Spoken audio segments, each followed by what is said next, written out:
పెద్దిరెడ్డి మిథున్ రెడ్డి, రాష్ట్రాన్ని నీ తండ్రి పెద్దిరెడ్డి రామచంద్రారెడ్డి మీరంతా కూడా దోచుకున్నారు. అతను అటవీ భూములు అవన్నీ దోచుకొని పెద్ద పెద్ద విల్లాసులు కట్టుకో అన్నాడు.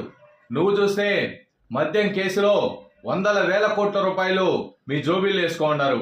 ఈరోజు రాష్ట్ర ప్రభుత్వం, కూటమి ప్రభుత్వం, నారా చంద్రబాబు నాయుడు గారు బ్రహ్మాండమైన పరిపాలన అందిస్తూ ఉంటే ఏదో ఒకటి మాట్లాడాలి కాబట్టి మీరు ఏదో ఒకటి మాట్లాడుతూ ఉన్నారు. మీరు దయచేసి మీరు ప్రజల దగ్గర దోచుకున్న డబ్బులంతా కూడా మీ దగ్గర కక్కిచ్చే పనిలో కూటమి ప్రభుత్వం ఉంది. తప్పనిసరిగా మీ దగ్గర కక్కిస్తుంది. అదేవిధంగా రాష్ట్ర ప్రజలు నారా చంద్రబాబు నాయుడు గారిని నమ్మి ఆయనకి అత్యధికంగా ఓట్లు వేసి ఆయన్ని ముఖ్యమంత్రి చేసుకున్నారు ఈ రాష్ట్ర ప్రజలు. తప్పనిసరిగా రాష్ట్ర ప్రభుత్వం, నారా చంద్రబాబు నాయుడు గారు కంపెనీలు కావచ్చు, యువతకి ఏం కావాలి కంపెనీలు తీసుకొస్తాడు. అదేవిధంగా రాష్ట్రంలో ఉన్న ప్రజలకి సంక్షేమ పథకాలు తీసుకొస్తాడు. రాష్ట్రాన్ని అభివృద్ధి బాటలో తీసుకుపోతాడు. మిస్టర్ మిథున్ రెడ్డి, గుర్తుపెట్టుకో.